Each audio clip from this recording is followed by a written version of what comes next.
hello everyone. This is Dr. Shelley Plum, and I'd like to welcome all of you listeners back to our show. We have actually an incredible treat for you today. We have Martha Beck with us. Now, many of you I know are familiar with Martha Beck. She is an award-winning life coach, speaker, author, and we are here today to talk about her book, Diana Herself. How are you, Martha? I'm so well. How are you? I'm doing very well, and I just want to go on board and say that we are so incredibly grateful that you're here with us today. Well, I'm so grateful to be here. Well, thank you, thank you. Now, Diana Herself, can you give our listeners, people who have not yet read the book, what is the book about?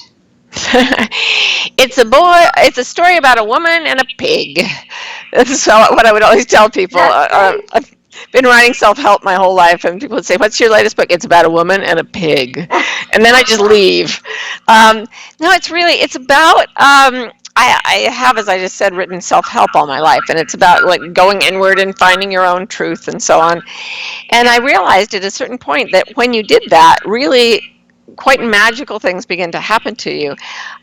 Some people might call them mystical, but you start to experience little miracles and strange acts of grace or moments of grace that don't seem statistically possible, let alone likely. In other words, very strange stuff starts to happen if you self-help enough. You start to get into the realm of mystics and visionaries. And I had just moved to basically to a national forest. I live on a property that borders a national forest in California, Central California. And once I got there, away from the city, away from people, I started having really intense experiences, not only in meditation, but out in the forest tracking animals, which is one of my favorite fun hobbies to do. And I started to track a wild boar. That wild boars were brought to California by hunters, and then they got away, and we actually have wild boars in California.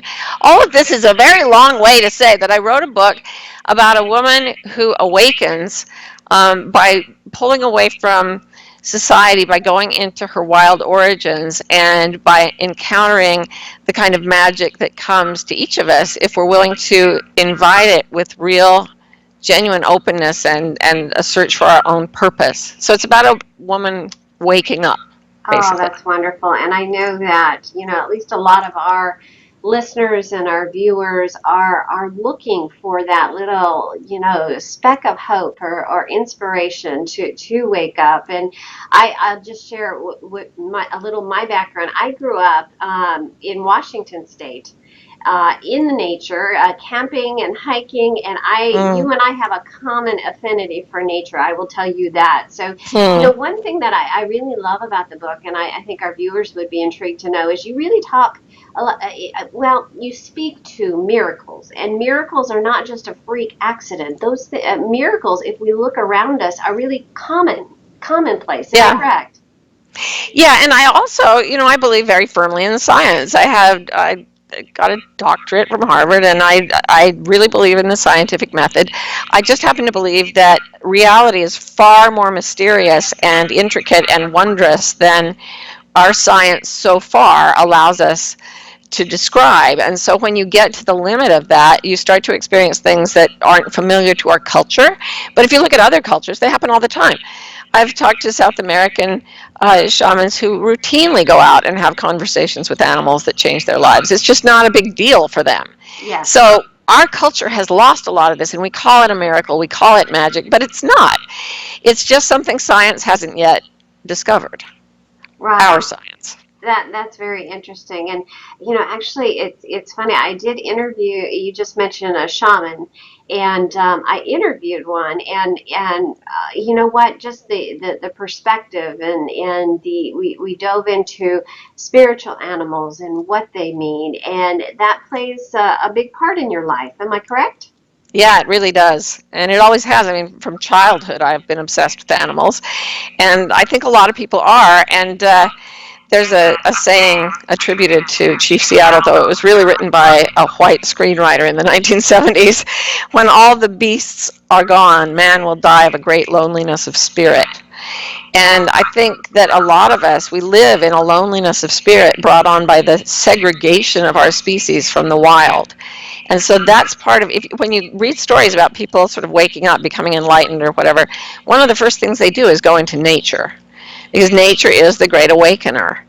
And I really wanted to give people permission to do that for themselves, to just leave the city in whatever way they can, go find nature and let it help you in your course, in your quest for purpose. Yes, yes. And I know that in your book, Diana herself, Diana, the character, does venture out into nature and is learns a lot from it. Is it the Sierras that she? No, actually, I live by the Los Padres National Forest, which is an oak savanna, and everything in the book is taken from, it's a fictional forest, but it's based on the forest around where I now live. So one of the problems I got was that people kept saying to me, all the plants are coming into flower in the wrong season, because what flowers in the Northeast in spring flowers here in autumn when the rains begin. Oh. So it's a fictional forest, but it's actually exactly, there's not a single description of the forest that isn't taken from my own experience in the forest that I was wandering through in the years that I was writing the book.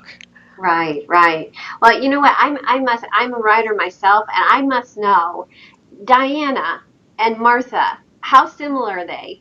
I think that they're like in feeling very, I should say, we are alike in feeling that normal life never worked for us, that we were never quite normal, could never quite come to peace with being the way other people are.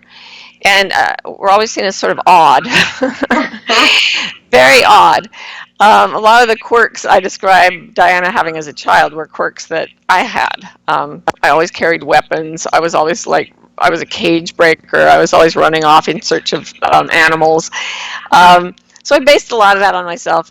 They're also alike in wanting desperately to wake up. In the book, Diana, I think, goes a lot further than I do in real life, but we share the same aspiration. Oh, that's wonderful. That's wonderful. I always love to hear how authors are inspired to write about their main characters. And, you know, I know, and like many of us, right? I mean, Diana has flaws, but one thing that I was reading, one of the descriptions online about the book is flaws are not necessarily mistakes or bad things. You speak to them as a salvation. Our flaws are what make us us. Yeah, and remember, culture is the thing that tells us what to call a flaw and what not. So, for example, in some cultures, epilepsy is called the falling gift, and it's seen as a very particular talent for leaving the normal world and going into the numinous world, into the mystical world. So it's considered very fortunate in its way, even though it also brings suffering with it. So a flaw is defined by culture. Nature doesn't call anything a flaw. If you have a bad leg or twisted fingers from arthritis, or if you're 100 pounds overweight and you go into the forest doesn't call that a flaw. No. Doesn't call it a flaw if you're stupid or bigoted or anything. The forest receives you as you are. There is no judgment. There is no judgment. But the point of that whole story is that the very things that we are judged for, and that for which we judge ourselves most intensely and most cruelly, are usually the very things that are trying to help us most. That's interesting. I love that point of view. And another intriguing concept of the book is that, you know, it's interesting that, you know, in reading about Diana and her character, there is a lot that can be learned about myself, for example, from what she goes through. Was that your intention in writing the book? Yes, in fact, the problem, I call it, it's not a novel, it's an allegory. And an allegory is a story that is told that is meant to be generalized to everyone. Yes. So, for example, if you take Aesop's fables and the the dog sees its reflection and it tries to fight itself to get a bone that is in its own mouth and it loses the bone. That is not just a story about a dog, it's a story about what we do when we want more and we think that we're going to take more from other people and we just end up messing up our own lives even more. And we recognize ourselves in Aesop's fables. So allegory is meant to be universal. And one of the most difficult parts of the technique of writing this book was to keep it an entertaining story, and it's an intricate story and a long story, and trying to remind the reader, this is you. Yeah. This happens to you. In some form, it's happening to all of us. So, yeah, it was generalizing, trying to make sure every experience was archetypal and that so often I give the reader a little bump to say, hey, where has this happened to you? This is going to you. This is happening to you too. Right. And I think, that it's such a successful writing style because it really brings it home for the reader. So, thank you. For viewers out there and listeners that are listening right now, they're thinking of reading the book. What words of advice can you give them? What will reading Diana's story, what can it possibly teach them about themselves? Well, I couldn't quite break the self-help genre. I can't help wanting to write everything as, hey, you could feel better, because that's what I want to get from a book. Right. I just want to feel better. Yes. So what happens to this particular person as she goes into the forest is she goes through a sequence of, I call them tasks. And they were reflected, each one was reflected by a real experience that I actually had in the forest. And the first one was an encounter with a huge rattlesnake. Oh my, really? Yeah, everything that happened, I've obviously fictionalized it, but it's all based on something that really happened. And this snake came to the place where I meditate and scared the living bejesus out of me. And I would be too. And it didn't just show up, it stayed for like weeks. This huge rattlesnake would show up right around the place where I like to go to meditate, right by my house.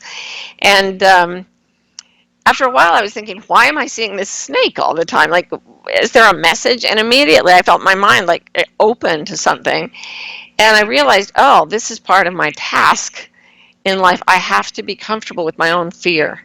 And the snake represents the part, there's a part of the brain called the reptile brain that is very prone to going into fear for no reason, fear about everything. Yeah. And as I learned not to be afraid of the snake, I felt that there's a snake in our spines. All of us have a spine that ends in a brain that is like a snake's structure, and nerve impulses go up and down that. And as I learned to calm myself in the presence of this snake, I calmed my whole nervous system from the brain and spine on out.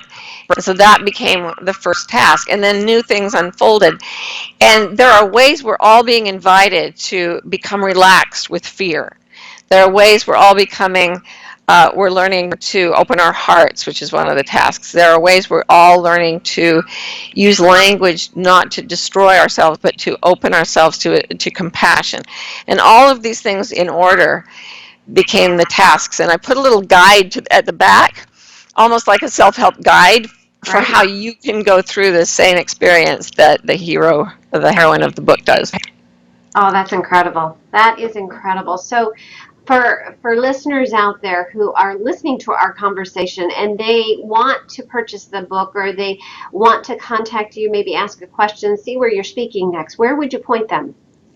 Well, go to my website. If you want the book, go to Amazon.com. That's always my favorite place. And we did not distribute this book through bookstores because bookstores are getting very rare. And because I really, there's this whole I don't want to kill trees thing that happened to me when I became I've always been a passionate lover of nature, but I just decided I was going to publish this book on my own terms and in my own way. So it's at Amazon.com. You can get to it through my website, which is MarthaBeck.com. Speaking, oh heavens, I'm going to Austin in a little while, but I don't know why. Oh. Frankly, I don't really keep track of things. Yeah, you're going to Austin when? Are you going soon? Let's see. See, now you put me on the spot. I have I'm to check sorry. my I'm calendar. sorry. This will edit out. But the Oh, reason oh, I'm oh, I asking. know, I know, no, no. Here's, you put this in. See, Okay. this is me. I like, people say, go on a podcast and you can advertise for your events. And I'm like, Right. what events? What are we talking about?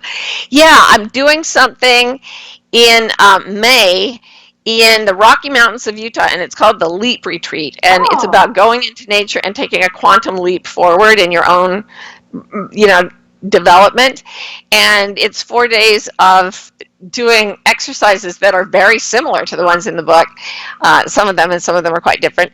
And the whole thing is that as a group, it's like 100 people. It just it's amazing how this type of event can push people through these quantum leaps.